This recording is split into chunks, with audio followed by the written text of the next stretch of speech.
পৌঁছে গেছি কাজী নজরুল ইসলাম বিএড কলেজে। সকাল 7টার সময় মেয়েকে নিয়ে, মেয়ে অ্যাডমিট কার্ড নেবে বলে এসেছে, আমিও সঙ্গে এসেছি। তো এখানে আসার পর দেখছি এখানে থাকা খাওয়ার খুবই ভালো ব্যবস্থা আছে, এমনকি পরীক্ষার সেন্টারে যাওয়ার জন্য এদের গাড়ির ব্যবস্থা করা আছে। তার জন্য আমরা আর ইসেতে যাচ্ছি না, আমরা রেন্টের বাড়িতে, আমরা এখানে থেকে গেলে। আর আমাদের সুন্দর একটা রুম দিয়েছে, দেখাচ্ছি তোমাদের।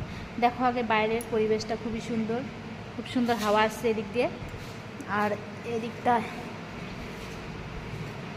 ফ্লোরে ফ্লোরে তোষক দিয়েছে, আমাদের বেড কভার পেতে নিতে হবে।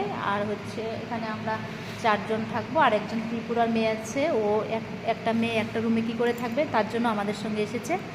আর হচ্ছে স্টুডেন্ট আর টিচার্সদের মধ্যে এখন মিটিং চলছে, আমি ওখানে যাইনি, গার্জিয়ান অ্যালাউ আছে। আমি ব্যাগগুলো দেখছি আর বিছানাটা করে নিচ্ছি। আমরা এখন রেস্ট করব, আমাদের স্নান খাওয়া সব হয়েছে, কলেজে খুব সুন্দর ব্যবস্থা।